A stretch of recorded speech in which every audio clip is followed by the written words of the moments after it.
And we are back. V Marketplace in Yountville, Napa Valley Film Festival. I'm the Mutineer, Alan Kropf, alongside everybody from Taste Live and CellarPass. We are broadcasting live.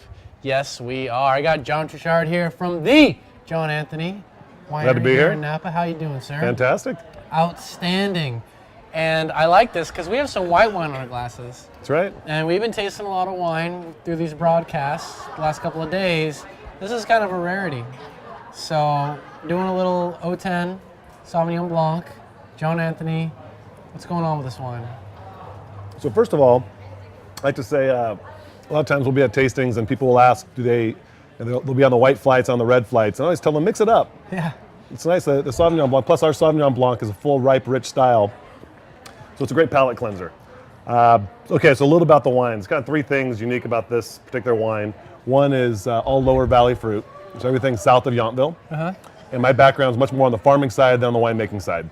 So all the grapes that go into John Anthony wines are all little vineyards we planted and farm. So all lower valley fruit, 100% Sauvignon Blanc.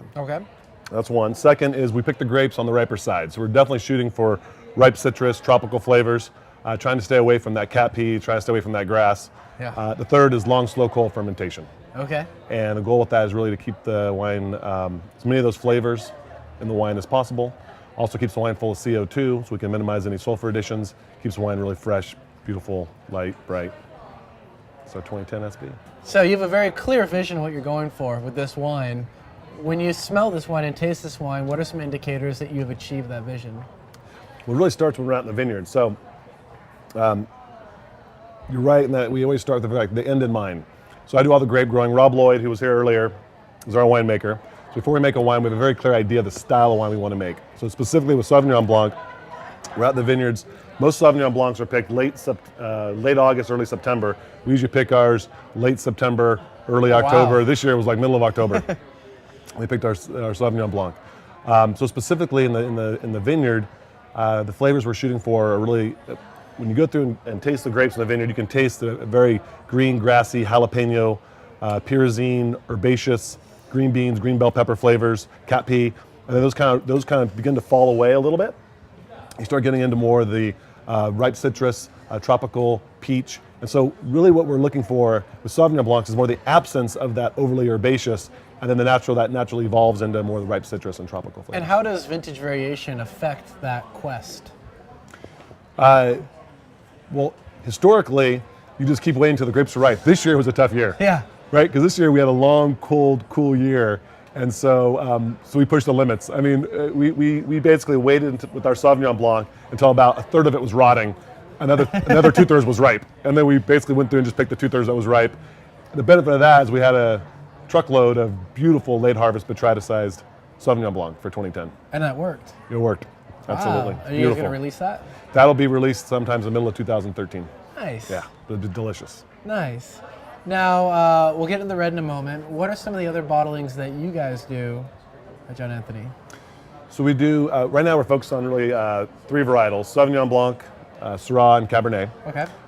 There's two different bottlings of Sauvignon Blanc. There's a Church Vineyards that comes out of a little 4-acre vineyard I planted in Carneros, 3/4 Musqué, and 25% Clone 1 we source from Saint-Supéry.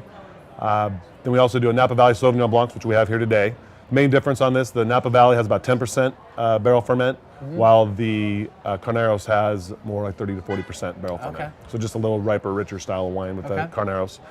We do a Syrah from Oak Knoll District, right at the base of the Mayacama, southwest corner of the valley, and then we do Cabernet. And even within Cabernet, we do a couple different bottlings, but primarily from Oak Knoll District.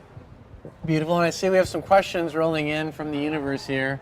Differences in Sauvignon Blanc plus 2010 Carneros. Differences in the fruit profile between the two. Sure. So in terms of what the goal is, in terms of how we pick the grapes, same exact goal. Goal is to get nice, ripe, rich flavors. Main difference, the Carneros is 3/4 Musqué. Musqué's got, the benefits of Musqué is you get a little richer body, but you lose some of those bright notes. With the Napa Valley is only about a third Musqué clone, so there's some small clonal variations. The main difference is just the vineyard source itself. We get a specific style of wine out of that Carneros Church Vineyards. With the Napa Valley sourced from 3 different vineyards, primarily in the Oak Knoll district, has a little bit less oak on it. And so the main differences in the wine you're going to get is the Canaris, you're going to get a little more of that vanillin from the oak. It's going to be a little richer. The Napa Valley is going to be a little more on the crisp side, but in terms of flavor profiles for the fruit, should be very similar. And when we're talking about producing wines, I think a lot of attention is paid to oak treatment. What's happening in the winery? As someone that's out in the trenches of the vineyards, what are some of the key factors in the vineyard? You already talked about hang time. What are some of the other things that are extremely important to you that you see reflected in the wines? Yep. So with Sauvignon Blanc, primarily it is, for us, making sure we get a lot of air and sun on the berries.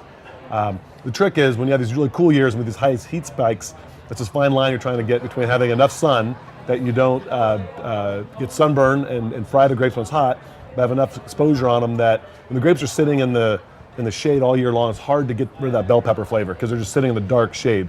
So we have to get them out in the sun. So primarily what we're trying to do is have these little grapes hang kind of like little umbrellas on the beach where they're like a lot of indirect sunlight, but nothing too hot. You get full sun in the morning when it's cool and from the east. In the afternoon on the west, you try to get a little bit of shade on there. And that definitely translates. When you go through and taste the grapes in the vineyard, if you taste berries that come from the dark shaded area versus the ones that are in the sun, you get those nice tropical citrus flavors. The ones in the shade in the dark, you get more of that bell pepper flavor. And that absolutely correlates into the winery. Sauvignon Blanc also does have more of a varietal characteristic. It's more, you can taste the farming or the grapes more so than Chardonnay. Chardonnay is much more easier for the winemakers to manipulate into a certain style of wine than the Sauvignon Blanc. Excellent. And I see we have some enthusiastic What happened to your mic? I thought that worked so well. I think Rob's got it. Rob stole it. There we go. So, yeah, what are these comments that we're getting? The question is the creaminess, the C&E oak. The Napa Valley sees between 5 and 10% oak, but most of that creaminess just comes from the length of the fermentation.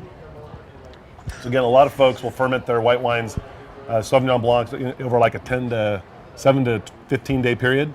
Our Sauvignon Blancs a lot of times will ferment for 2 or 3 months. Toward the end, we just keep the tanks really slow and really cold, and just slowly finish this fermentation. The whole time, as the wine's fermenting, it's churning. And so some of the benefits of that, some of that creaminess just comes from the length of the fermentation, and then also by keeping the tanks turning, you get some of those lees mixed up in there, and adds to that richness and texture. Outstanding. Hi everyone, this is Colin from Taste Live. I'm off camera, just reading what the bloggers are saying. And my Vine Spot wants to know, do most customers frown upon a smidgen of MPs in a Sauv Blanc? And then there's also a sidebar discussion going on about most Napa Valley winemakers and making Sauv Blanc are tending to make their wines along the lines of a New Zealand style, and this is not, and they really love it, and they're begging you to please not change. Yeah, I want to get in on this. All right, this is good. Yeah. Okay, so the first question I think Rob's going to come back into the picture here. So the first one was the MP. I don't know what that is. Yeah, I'm going to jump in with you guys when someone's saying, for style.